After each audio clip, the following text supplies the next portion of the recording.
안녕하세요. 저는 사람이 마음을 나쁘게 쓰면 언젠가 그게 자신한테 돌아온다고 생각하는 30대 후반 여자입니다. 저는 살면서 다른 사람을 이유 없이 미워하거나 무시한 적이 없었는데 세상엔 의외로 그런 사람들이 많더라고요. 그것도 제 가족 중에서 말이죠. 저는 오늘 저를 무시하고 깔보다가 나중에 그 역풍을 본인이 다 맞게 된 저희 큰동서에 대해 얘기해 보려고 합니다. 재미있게 잘 들어주셨으면 좋겠습니다. 전 어릴 때부터 남아 선호 사상이 심한 집안에서 자랐습니다. 저희 가족은 시골에서 농사를 크게 지으시는 할아버지와 할머니까지 3대가 같이 살았는데요. 특히 저희 할머니가 저랑 엄마를 여자라는 이유로 차별하고 무시하셨습니다. 저희 아빠는 아들이라 귀하게 자라셔서 그런지 우유부단하고 게으른 편이셨어요. 직장도 잠깐 다니다가 그만두시는 바람에 할아버지의 농사일을 돕고 지내셨죠. 그런데 그것도 조금 하고선 힘들다고 드러누기 일쑤였답니다. 아이고, 덥고 힘들어 죽겠네. 난 아무래도 농사일은 체질이 안 맞는 것 같아. 아유, 그러게 무슨 농사일을 한다고 땡볕에 나가 있어. 애미야, 우리 아들 간식이라도 좀 차려줘라. 밖에서 일하고 왔으니까 배라도 든든히 채우게 전이라도 좀 부쳐와. 먹는 김에 우리 손주들도 좀 먹이게. 그렇게 저희 엄마가 김치전을 부쳐서 내가자 할머니는 저희 오빠들까지 앉혀두고서 얼른 먹으라고 하시더군요. 그래서 저도 한 입 먹으려고 하는데 할머니가 제 손을 탁 치면서 이렇게 말씀하시는 겁니다. 넌 왜 먹어? 너 아까 밥 많이 먹었잖아. 여자애가 먹을 거 욕심내면 못 써. 이건 네 아빠랑 오빠들 먹고 나면 남는 것도 없으니까 넌 어여 가서 네 엄마랑 같이 방 청소나 해. 그나저나 우리 동규 이번에 반장 됐다면서? 우리 큰 손주 진규도 학교에서 내내 반장만 했었는데 우리 작은 손주도 똑같네. 둘 다 공부도 잘하니까 아주 기특하고 예뻐 죽겠어. 역시 내 손주들이야. 할머니는 대놓고 저랑 오빠들을 심하게 차별하셨어요. 안 그래도 남아 선호 사상이 심한데 오빠들이 공부까지 잘하니까 더 저랑 비교하더라고요. 그런데 오빠들이 공부를 잘할 수밖에 없는 이유가 있었어요.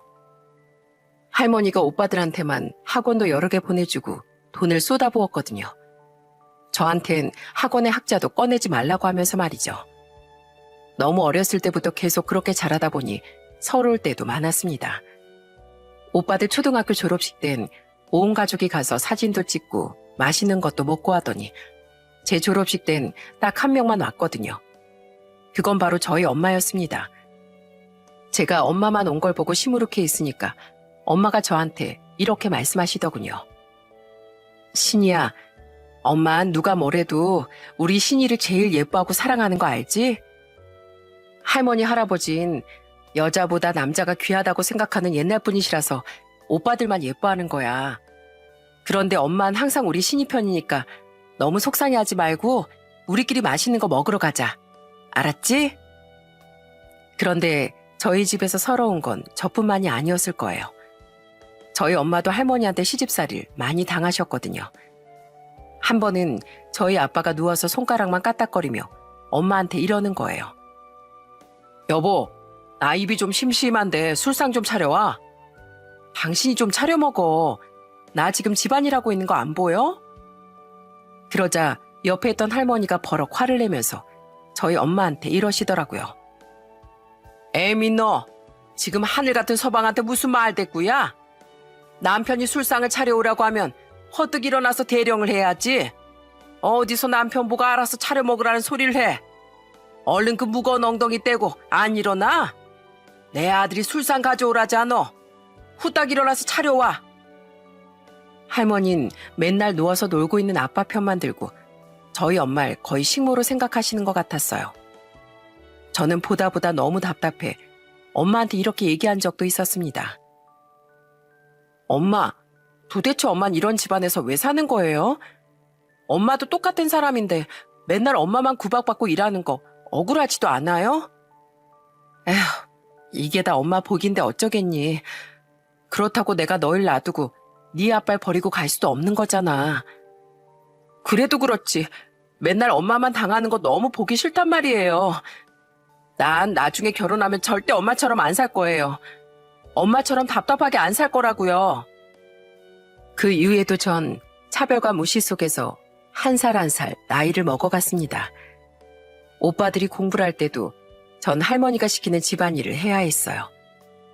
저희 오빠들도 제가 그러는 게 너무 미안했는지 할머니 몰래 사탕이나 초콜릿 같은 걸 저한테 갖다 주면서 할머니 대신 사과를 하더라고요. 신이야, 할머니 때문에 많이 속상하지? 내가 제발 너한테 그러지 말라고 했는데도 왜 자꾸 그러시는지 모르겠어. 아참, 이거 지난번에 할머니가 나 공부하다가 집중 안 될 때마다 먹으라고 사다 주신 건데 할머니 안 볼 때 너 혼자 몰래 먹어. 괜히 할머니 눈에 띄면 또 너만 구박받을 수도 있잖아. 고마워, 오빠. 그래도 오빠들이 할머니 편 안 들고 내 편 들어줘서 그나마 위안이 되는 것 같아. 할머니 같은 여자면서 나한테 대체 왜 그러는지 정말 모르겠어. 내가 여자로 태어난 게 죄도 아닌데 너무 억울해. 그런데 할머니는 하다 대학 가는 것도 차별을 하시더군요. 저희 아빠가 일도 안 하고 능력이 없으시다 보니 저희 집안의 모든 돈을 할머니가 관리하셨어요. 공부를 잘하던 오빠들은 명문대에 합격했다고 학비도 턱턱 내주시더니 저한텐 대학을 못 보내주겠다고 하시더라고요. 원래 여잔 시집만 잘 가면 장땡이야. 그러니까 넌 대학 갈 생각은 꿈도 꾸지 말어. 하지만 저희 엄만 제가 너무 안쓰러웠는지 나중에 저만 따로 불러서 이렇게 말씀하시더군요.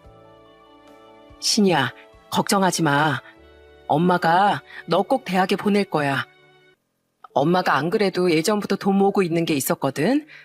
그걸로 너 등록금 내주면 되니까 할머니 말씀에 신경 쓰지 말고 공부나 열심히 할 생각해. 알았지? 하지만 저는 대학에 들어갈 생각이 없었습니다. 대학이고 뭐고 그냥 빨리 이 집에서 탈출하고 싶었거든요. 엄마, 나 대학 안 갈 거예요. 어차피 난 오빠들처럼 그렇게 공부를 잘하는 것도 아닌데 그저 그런 대학교 졸업장 하나 따자고 그 큰 돈을 쓰기엔 너무 아깝잖아요.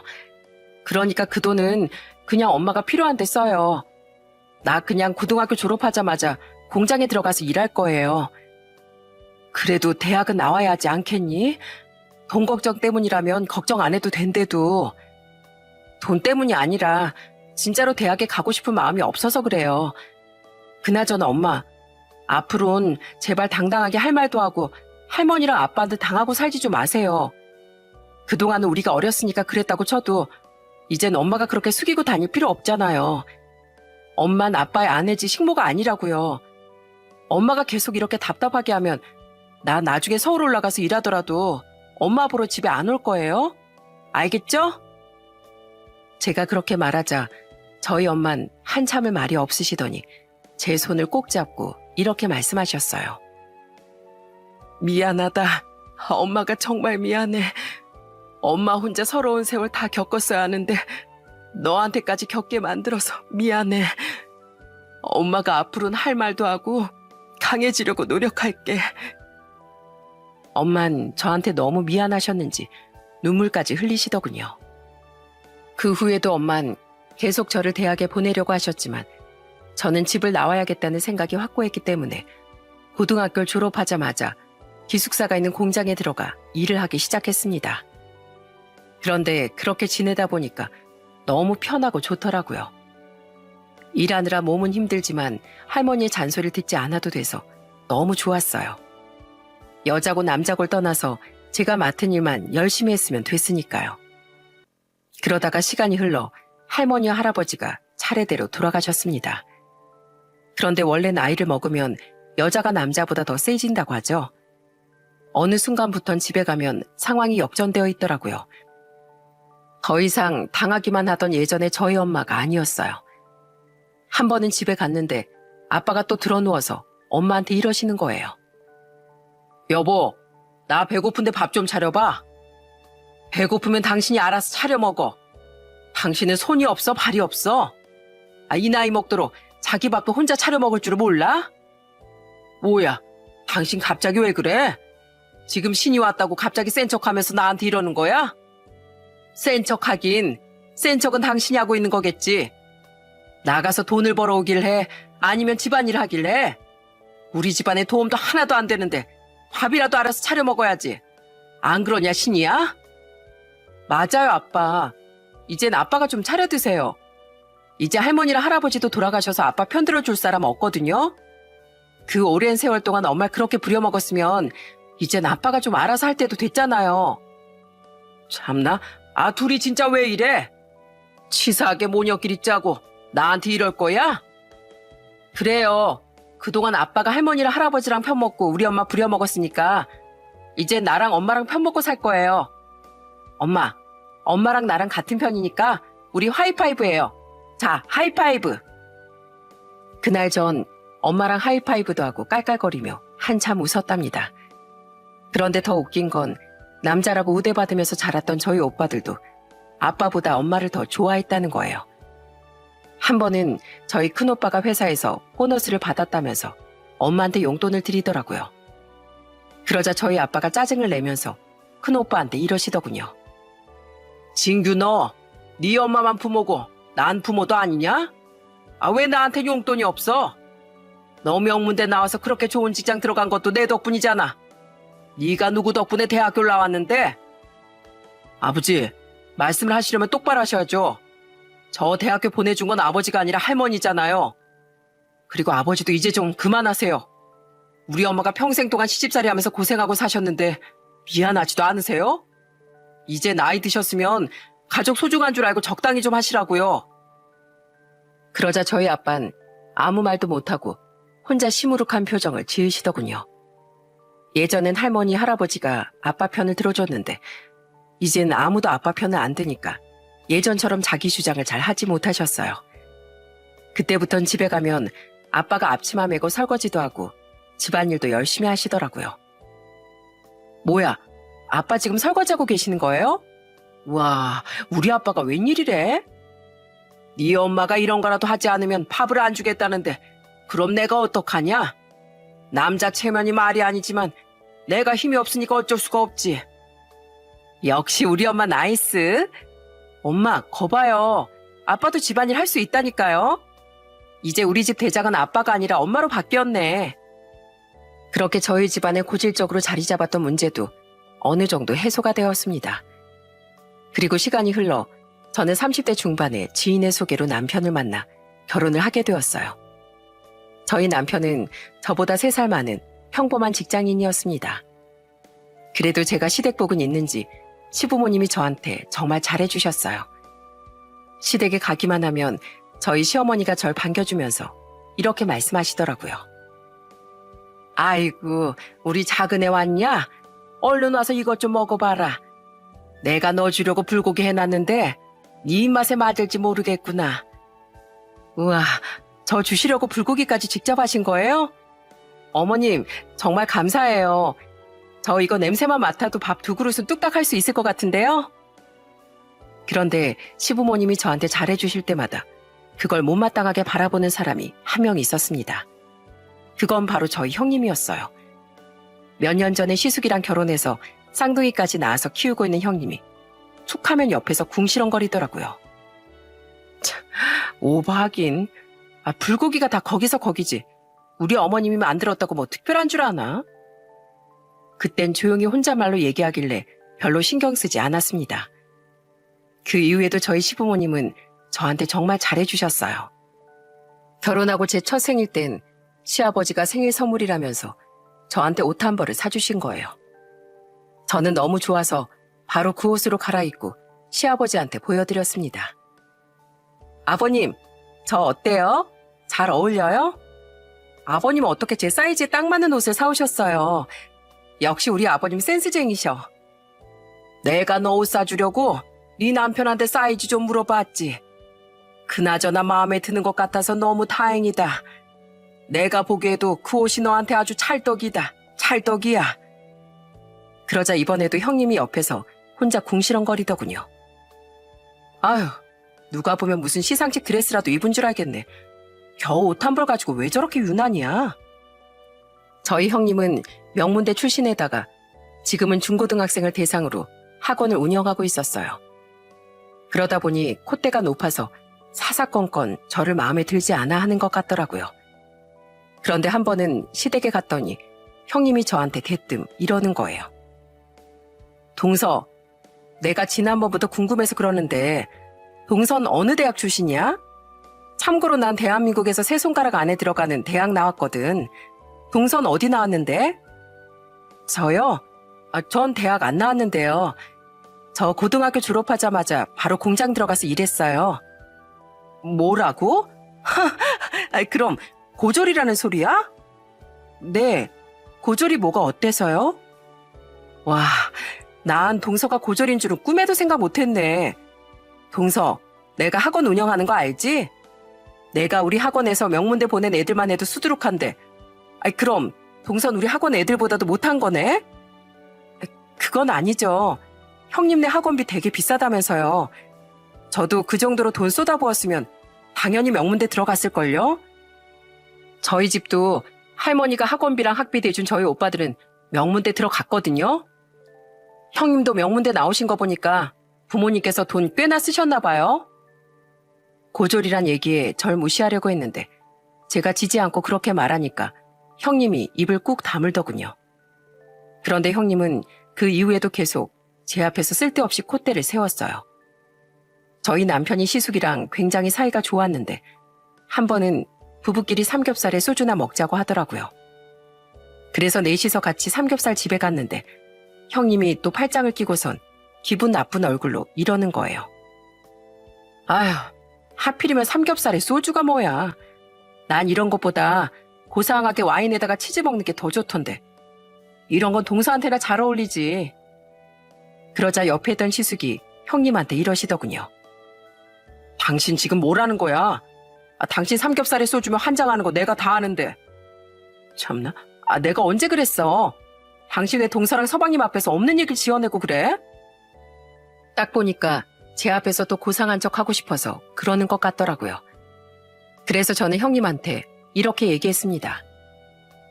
형님, 설마 지금 제 앞에서 이미지 관리하시는 거예요?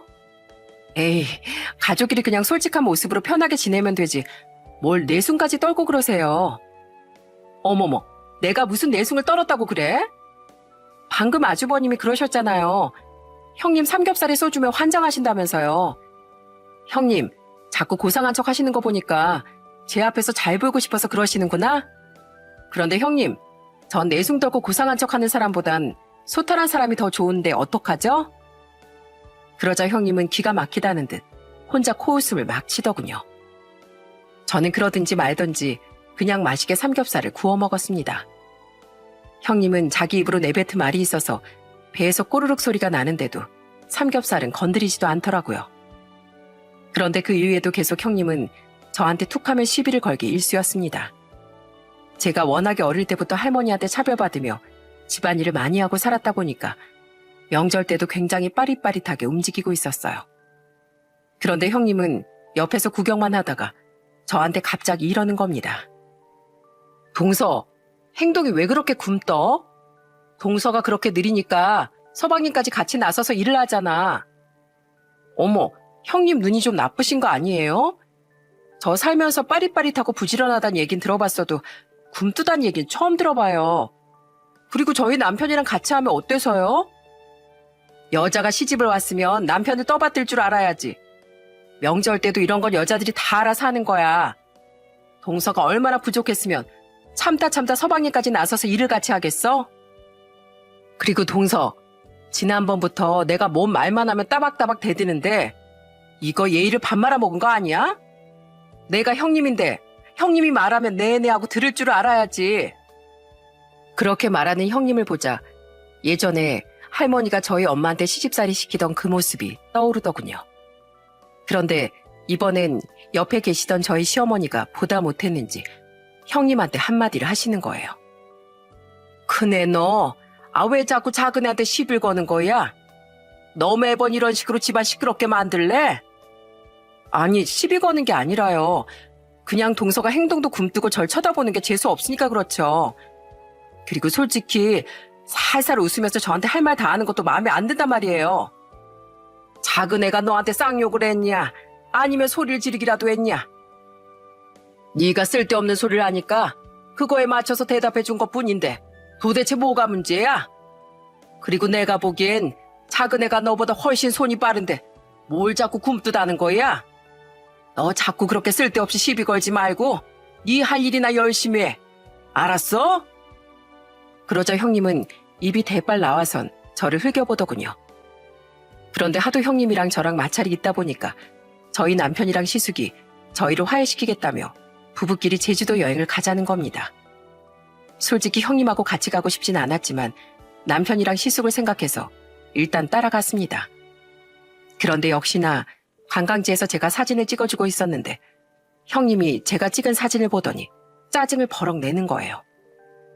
동서, 사진 찍을 줄 몰라? 내 얼굴이 너무 크게 나왔잖아. 다리는 왜 이렇게 또 짧아 보여? 이게 뭐가 어때서 형님? 제가 보기엔 형님 실물이랑 별반 차이 없는데요? 차이가 없기는. 동서, 지금 나한테 일부러 그러는 거지? 능력 없어서 공장이나 다니는 주제에 사진까지 못 찍으면 어쩌자는 거야? 동서 진짜 이런 식으로 할 거야? 참나, 제가 뭘 어쨌다고 그래요. 아, 진짜 더러워서 못 해먹겠네. 제가 찍은 사진이 그렇게 마음에 안 드시면 그냥 형님이 직접 찍으세요. 아시겠어요?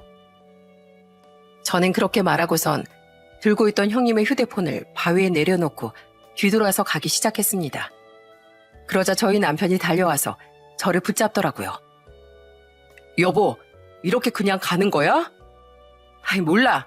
나 기분 나빠서 갈 테니까 나 빼고 셋이서 놀든지 말든지 알아서 해. 그렇게 그날은 계획했던 일정이 파토나고 그냥 숙소에서 쉬면서 시간을 보냈어요. 여행까지 와서 왜 저렇게 시비를 걸어대는지 정말 이해를 할 수가 없더라고요.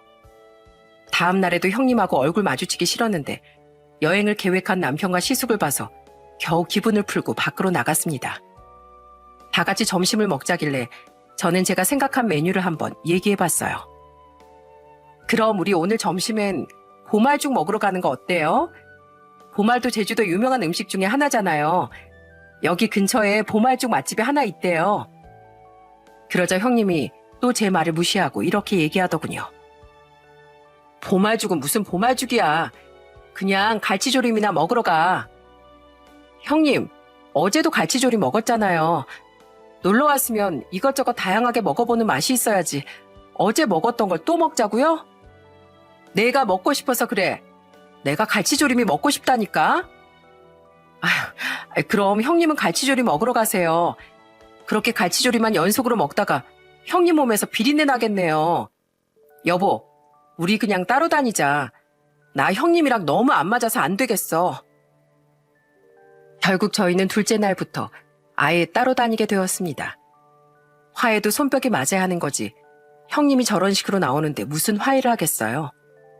전 저만 보면 시비를 건 형님하고는 더 이상 잘 지내고 싶지 않았습니다. 그런데 형님의 만행은 갈수록 심해지더군요. 제가 결혼한 지 3년이 다 되어갔을 때였어요. 한 번은 저희 시어머니가 저한테 조심스럽게 이렇게 말씀하시더라고요. 둘째야, 너희는 아직 소식 없니? 너희 결혼한 지 3년이 다 되어가는데 애는 언제 낳을 생각이야? 아, 안 그래도 요즘에 열심히 노력하는 중이에요. 저도 얼른 우리 아이 가지고 싶어서요. 그런데 옆에서 그 대화를 듣고 있던 형님이 시어머니가 잠깐 자리를 비운 사이 저한테 이러더군요. 동서, 진짜 애 낳을 생각이야? 네, 생기면 당연히 낳아야죠. 근데 왜요? 아니, 솔직히 그렇잖아. 집만 봐도 우린 아파트 살고 동서는 빌라 살잖아. 애 하나 키우는데 돈이 얼마나 많이 들어가는지 알아? 솔직히 말해서 나도 돈 잘 벌고 우리 남편도 대기업 다니면서 월급 많이 받는데 동서네 서방님도 중소기업 다니고 동서도 코딱지만한 공장 다니잖아. 그 월급으로 애를 키울 수나 있겠어? 왜 못 키워요? 외벌이도 아니고 맞벌인데 당연히 키울 수 있죠. 어머, 같은 맞벌이라도 우리랑 수준 차이가 나잖아. 그리고 난 명문대 출신이라 우리 쌍둥이들한테 내 좋은 머리를 물려줬지만 동서는 고졸이니까 애 낳으면 안 되는 거 아니야? 우리나라의 발전을 위해서라도 똑똑한 사람들만 애를 낳아야지. 동선 저학력자니까 애 낳으면 안 된다고. 형님, 이젠 하다 애 낳는 걸로도 시비 거시는 거예요? 그럼 전국에 있는 고졸 엄마들한테 가서 이미 낳은 애 뱃속에 다시 집어넣으라고 하지 그러세요? 그나저나 형님은 이런 식으로 맨날 저 무시하려고 명문대 나오셨어요? 명문대에선 지식을 가르치는 게 아니라 사람 무시하고 깔보는 법을 가르치나 보죠? 뭐라고? 동서, 지금 말 다 했어? 네, 말 다 했어요. 유치하게 자꾸 이러지 말고 형님이면 형님답게 좀 구세요. 이렇게 매살 삐뚤어진 형님을 보니까 형님네 학원에서 공부한 학생들이 다 불쌍하네요. 아무튼 형님이랑 계속 얘기하니까 수준 떨어지는 것 같아서 전 이만 가볼게요. 뭐? 야, 너 거기 안 서? 저는 형님이 화를 내든 말든 그냥 그 자리를 빠져나와 버렸습니다. 도대체 뭐 때문에 저한테 매번 이런 막말을 하는지 이해할 수가 없었어요. 그나마 제가 짐작이 가는 게 딱 하나 있었죠. 제 생각엔 아마 혼자서 시부모님의 사랑을 독차지하던 형님이 제가 들어오고 나선 그 사랑을 나눠 가지니까 질투하는 것 같아 보였어요. 그런데 아무리 질투가 나도 이런 식으로 하는 건 어른스럽지 못하고 심하다는 생각이 들었습니다. 제가 형님이었으면 질투하는 게 아니라 오히려 친하게 지내고 서로 의지할 것 같았거든요. 그런데 형님의 행동을 참다 저도 폭발하는 순간이 오더군요. 얼마 후 제가 임신을 하게 되었는데 형님이 임신을 축하한답시고 와서는 제 뱃속에 있는 애한테 이렇게 얘기하는 거예요. 조카야, 넌 엄마 닮지 말고 꼭 아빠 닮아라. 네 엄만 공부도 못하고 무식해서 고등학교밖에 졸업 못했거든. 요즘에 대학 안 나오면 사람 취급 못 받아. 그러니까 절대 네 엄마 닮으면 안 돼. 알았지? 뱃속의 아기한테 좋은 말만 해줘도 모자란데 그런 식으로 또 저를 비하하는 걸 보고 도저히 참을 수가 없더군요. 그래서 저는 눈을 똑바로 뜨고 형님한테 이렇게 얘기했습니다. 형님, 저보다 윗사람이니까 형님이라고 부르긴 하는데요. 사람이 나이를 먹었으면 사람답게 좀 행동하세요. 머리만 똑똑해서 되는 게 아니라 인성이 바르고 남을 배려할 줄 알아야 사람다운 사람인 거예요. 그런데 형님은 그게 아니잖아요. 명문대 나온 것만 믿고 제 뱃속에 있는 아이한테 그런 막말까지 하는 거 너무 유치하다는 생각 안 들어요? 그러자 옆에 있던 저희 남편도 형님한테 한마디 하더군요. 그래요, 형수님. 제발 그만 좀 하세요. 그동안 저 없을 때 저희 와이프한테 함부로 대한 거 제가 다 들었어요. 우리 형도 형수님한테 그만하라고 몇 번이나 얘기했다는데 사람 말을 왜 귓등으로도 안 들으세요? 저희 와이프가 그렇게 만만하세요? 어머, 서방님까지 왜 그래요? 내가 뭐 틀린 말 했나? 동서가 무식해서 고졸인 거 사실이잖아요. 끝까지 형님이 그렇게 나오자 너무 화가 나더군요. 그래서 저는 일부러 확신에 가득 찬 목소리로 형님한테 이렇게 얘기했습니다. 형님, 제가 이래봬도 사람 보는 눈이 좀 있거든요. 제가 경고하는데요. 형님 계속 그런 식으로 하시면 지금 잘 나가는 것도 얼마 못 가요. 사람 인성이 그렇게 바닥이면 언젠간 망하게 되어 있다고요. 아시겠어요? 동서가 무슨 예언가야? 아니면 점쟁이야? 걱정하지 마. 나 아주 잘 나가니까. 동성 공장 다니면서 한 달에 뭐 2, 300은 벌어? 난 학원에서 버는 순수익만 한 달에 700만 원이 넘는 사람이야. 동서가 버는 돈의 두세 배는 버니까 걱정하지 말라고. 아, 그러셨어요? 그럼 앞으로도 그렇게 많이 버세요. 다신 저희 집에 찾아오지 마시고요. 그 후 몇 달이 지나 저는 예쁜 딸을 출산했습니다. 그런데 이게 웬 우연의 일치일까요? 그때 당시엔 형님이 너무 괘씸해서 언젠가 망할 거라고 홧김에 얘기한 건데 제가 딸을 낳은 지 1년도 안 돼서 제 말이 현실이 되고 말았습니다. 한 번은 남편이 심각한 표정으로 시숙이랑 통화를 하더니 전화를 끊고 저한테 이러는 거예요. 여보, 형수님네 학원 큰일 났나 봐. 방금 우리 형한테 들었는데 맘카페에서 안 좋은 소문이 나가지고 망하기 일보 직전이라고 하더라고. 그러게 마음씨 좀 곱게 쓰지. 집에서 하는 것처럼 학원에서도 하니까 이렇게 되는 거 아니야. 저는 그 말에 놀라서 맘카페에 들어가 봤습니다. 그러자 형님네 학원에 대해 올라온 글이 여러 개 보이더라고요. 내용을 읽어보니까 아주 가관도 아니더군요. 중고등학생 자녀 두신 학부모님들, 땡땡동에 있는 땡땡학원 절대 보내지 마세요. 저희 아들이 비싼 돈 내고 그 학원 다녔는데 오히려 성적이 떨어지더라고요. 그래서 원장한테 민원을 걸었는데 글쎄 우리 아들이 머리가 나빠서 수업 내용을 못 받아들이는 거라는 거 있죠? 애들 상대로 장사하면서 이런 식으로 나와도 되는 건가요? 내가 진짜 살다 이런 학원은 처음 보네요. 그러자 그 말에 맞장구를 치는 댓글도 정말 많이 달려있더군요. 어머, 저희 딸도 그 학원 들어갔다가 성적 떨어져서 다른 학원으로 옮겼는데 근처에 있는 다른 대형 학원으로 옮겼더니 한 달 만에 바로 성적이 오르더라고요. 제가 소문으로 들었는데 그 학원이 원래 예전부터 배째라식으로 운영하기로 유명했어요. 강사진도 별 볼 일 없으면서 뭐가 그렇게 당당한지 몰라요. 맞아요. 솔직히 그 비싼 학원비 낼 바엔 다른 학원 다니는 게 훨씬 낫죠.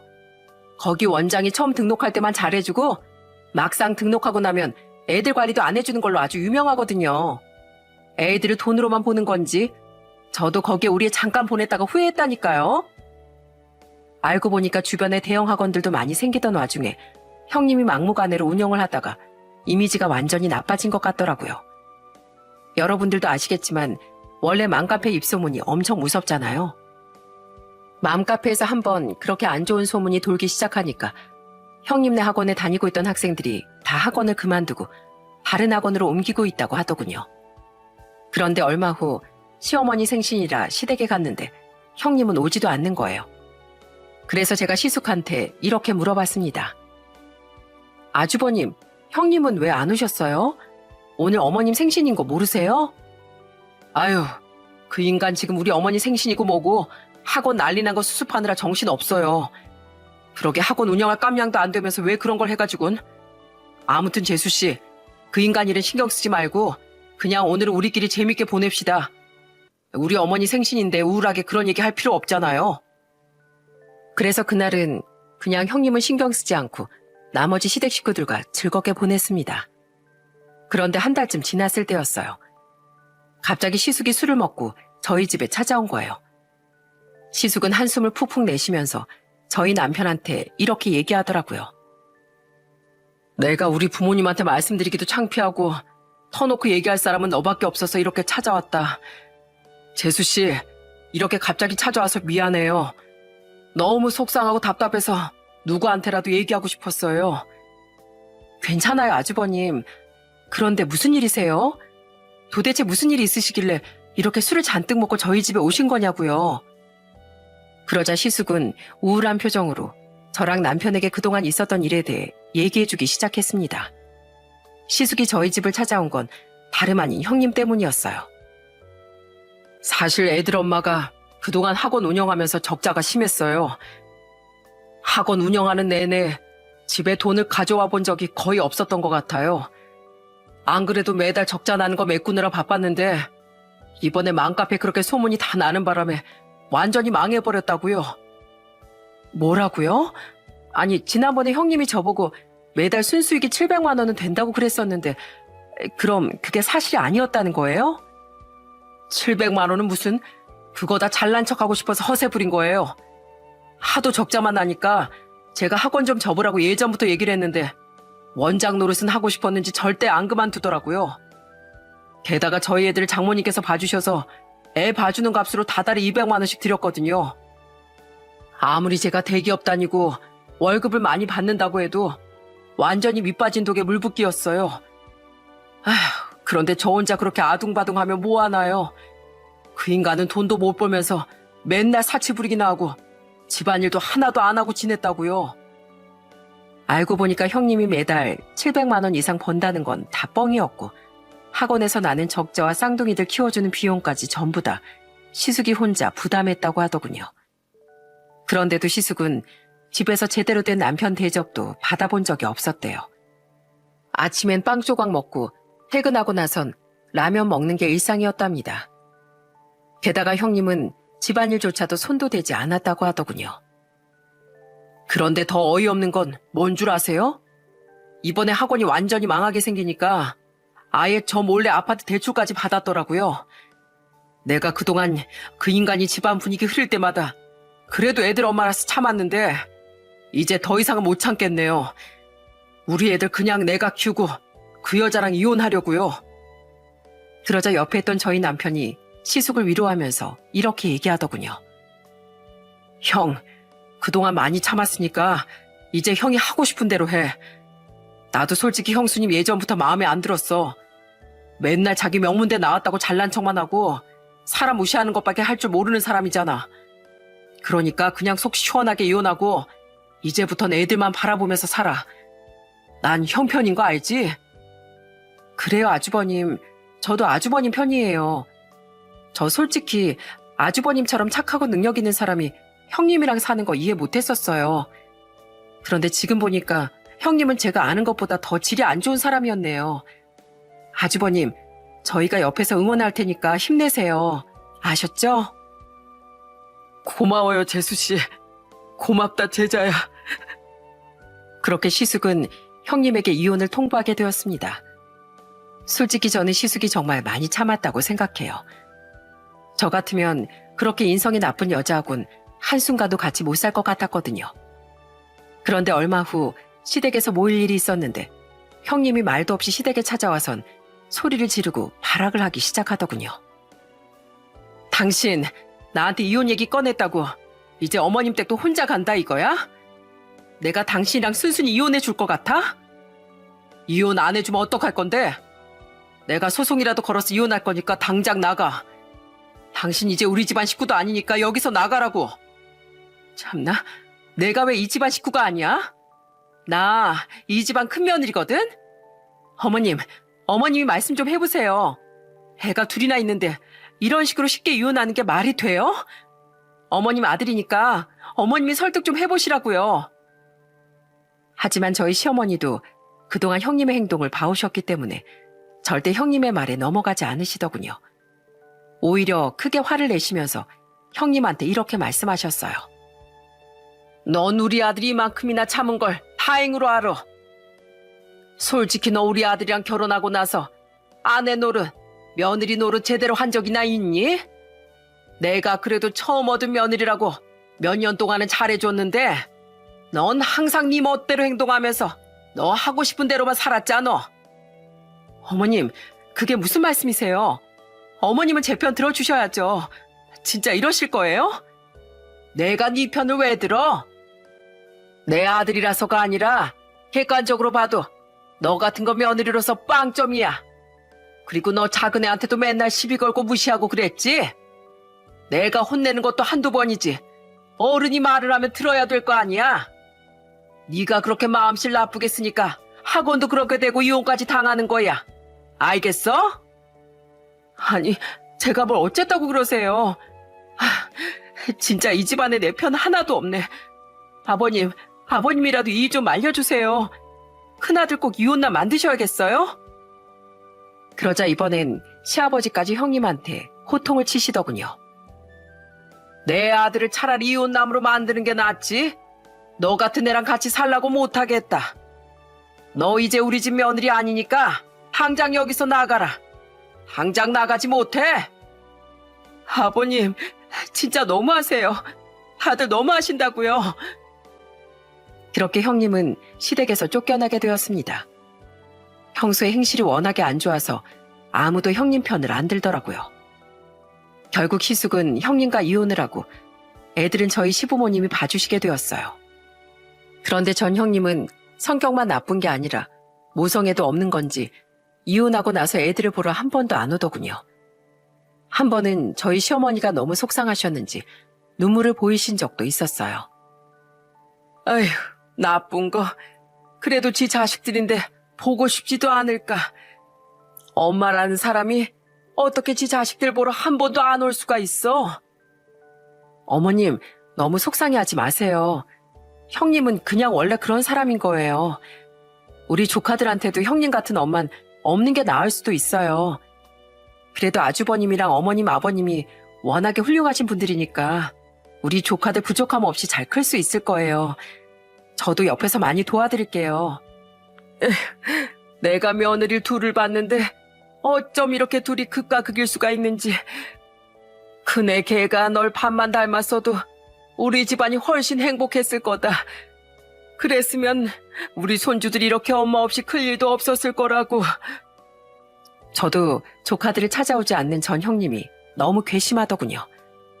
저도 아이를 낳아본 입장에서 눈에 넣어도 아프지 않은 내 아이를 한 번도 보고 싶어 하지 않는다는 게 이해가 되지 않았거든요. 그래도 전 형님이 없으니 분란을 일으키는 사람이 없어서 집안 분위기 자체가 훨씬 화목해졌습니다. 저희 친정의 웃음꽃을 피게 한 건 다름 아닌 저희 딸이었습니다. 정말 의외였던 게 할머니처럼 아들만 좋아하는 줄 알았던 저희 아빠가 저희 딸을 너무 예뻐하시더군요. 하리나, 헬비가 비행기 태워줄까? 아이고 예쁜 거 어쩜 이렇게 인형같이 예쁠까? 난 누가 뭐래도 아들보단 딸이 최고야. 이래서 내 친구들이 손녀딸만 보면 꿈뻑 죽는 거였구만. 아빠도 딸보단 아들을 더 중요하게 생각하는 거 아니었어요? 난 여태 그런 줄 알았는데. 에휴, 그건 돌아가신 네 할머니 할아버지가 그러셨던 거지. 난 그렇게 고지식한 사람 아니야. 에이, 거짓말. 우리 딸 안 예뻐하면 엄마한테 혼날까봐 그러는 거죠? 오빠들이 낳은 조카들만 예뻐한다고 엄마한테 구박받을까봐 일부러 그러는 거잖아요. 아니라니까. 난 누가 뭐래도 우리 손녀딸이 최고야. 그래서 너 임신했을 때 내가 아들 말고 딸 낳게 해달라고 물 떠놓고 빌었지 않니? 말도 안 돼. 아니, 설마 아빠가 진짜로 그랬을라고요? 엄마, 진짜 아빠가 그랬어요? 글쎄다. 밤에 목마르다고 물 떠서 원샷 하는 건 봤어도 물 떠놓고 비는 건 못 봤는데. 거봐요, 거짓말이라잖아요. 하여튼 우리 아빠 못 말려. 비록 물 떠다 놓고 빌었다는 건 농담일지 몰라도 저희 아빠가 변했다는 것만은 확실했습니다. 역시 사람은 환경이 변하면 거기에 맞춰서 변하게 되는 건가 봐요. 아빠도 예전엔 가부장적인 할아버지 할머니 때문에 거기에 맞춰서 살다가 이제는 그 분위기가 없어지니 점점 좋은 사람이 되어가는 것 같더라고요. 예전에 바닥에 드러누워 엄마한테 이것저것 시키고 왕처럼 살던 아빠는 이제 더 이상 없었습니다. 그 이후 저는 딸을 키우면서 정말 즐겁게 지냈어요. 시부모님께서도 저희 딸을 너무 예뻐하셔서 저희 딸을 볼 때마다 눈에서 아주 꿀이 뚝뚝 떨어지더라고요. 말썽 부리던 사람 한 명이 빠졌을 뿐인데 가족 전체가 이렇게 화목해질 수 있다는 게 정말 신기했습니다. 그런데 시숙이 이혼한 지 1년이 좀 안 됐을 때였어요. 갑자기 반갑지 않은 사람한테서 연락이 오더군요. 그건 바로 전 형님이었습니다. 전 형님은 저한테 전화를 걸어 힘없는 목소리로 이렇게 얘기하더군요. 동서, 오랜만이야. 잘 지냈어? 뭐예요? 우리 이제 남남 아닌가요? 저한텐 왜 전화하셨어요? 아니, 다름이 아니라 내가 동서한테 부탁할 게 하나 있어서 나 우리 애들 아빠랑 연락 좀 하고 싶은데 내 전화번호를 차단했는지 연락을 도무지 받질 않아. 그래서 말인데 동서가 우리 애들 아빠한테 내 연락 좀 받아달라고 얘기해주면 안 될까? 제가 왜요? 아주버님이 연락받기 싫다는데 제가 뭐라고 나서서 이래라 저래라 하겠어요? 내가 부탁할 사람이 동서밖에 없어서 그래. 내가 진짜 중요하게 할 얘기가 있단 말이야. 그건 모르겠고 저는 남의 가정에 간섭하고 싶지 않으니까 연락은 형님이 알아서 하세요. 전 아주버님한테 형님 얘기 꺼내고 싶은 생각 추호도 없어요. 그러니까 이만 전화 끊으세요. 잠깐만. 동서, 잠깐만 내 얘기 좀 들어줘. 사실 나 많이 아파. 얼마 전에 몸이 좀 안 좋아서 병원에 갔는데 나 유방암이래. 동서도 알겠지만 나 학원도 망하고 지금 백수로 살고 있는데 아프기까지 하니까 너무 서럽단 말이야. 그래도 그이가 그동안 내 성격도 받아주고 잘해줬었는데 다시 한 번만 그이한테 용서 빌고 받아달라고 얘기하고 싶어서 그래. 그러니까 동서가 한 번만 얘기 좀 해주라. 어? 뭐라고요? 유방암이요? 그래서 지금 아프니까 저희 아주버님한테 의지하고 싶어서 저한테 전화하신 거예요? 왜요? 저희 아주버님이 대기업 다녀서 돈도 잘 벌고 성격도 좋으니까 옆에서 병원비도 내주고 병간호도 해줄까 봐서요? 아니, 그게 아니라 그냥 나도 옆에서 응원해주고 힘이 돼주는 사람이 필요해서 그래. 나 우리 친정 식구들이랑도 별로 안 친해서 의지할 사람은 그이밖에 없단 말이야. 그래도 동서랑 난 한때 가족이었잖아. 그간 우리 사이에 있던 정을 봐서라도 내 부탁 좀 들어주면 안 될까? 무슨 정이요? 나쁜 정이요? 전 형님이 아프다고 해도 형님 부탁 들어줄 생각 없어요. 그리고 애초에 우리 조카들 보고 싶어서 찾아오지도 않으셨잖아요. 엄마 역할도 제대로 안 하면서 누가 누구한테 의지한다는 거예요? 아무튼 저한테 계속 얘기하셔봤자 소용없으니까 전화 끊으세요. 동서, 한 번만, 제발 한 번만 부탁 좀 들어줘. 전 형님은 계속 저한테 애원했지만 저는 그냥 무시하고 전화를 끊어버렸습니다. 아프다고 하니까 마음이 착잡하긴 했지만 이미 다 끝난 사이에 당사자도 아닌 제가 간섭하고 싶진 않았어요. 그리고 별로 진심이라고 느껴지지도 않았던 게 아프기 전엔 연락도 안 하고 여태까지 애들 보러도 안 왔었잖아요.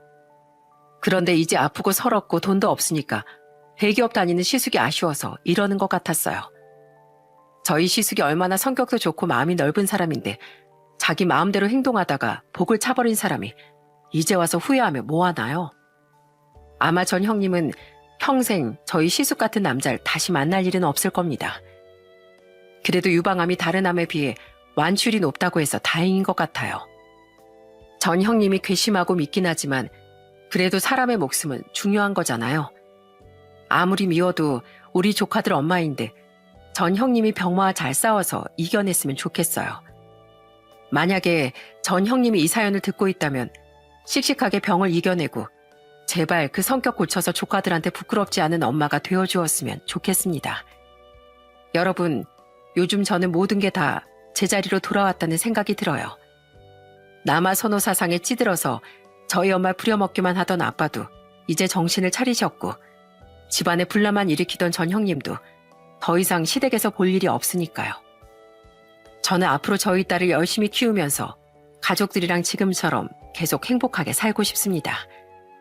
언젠간 전 형님도 정신을 차리고 건강하고 좋은 사람이 되길 바라면서 이 글을 마치도록 할게요.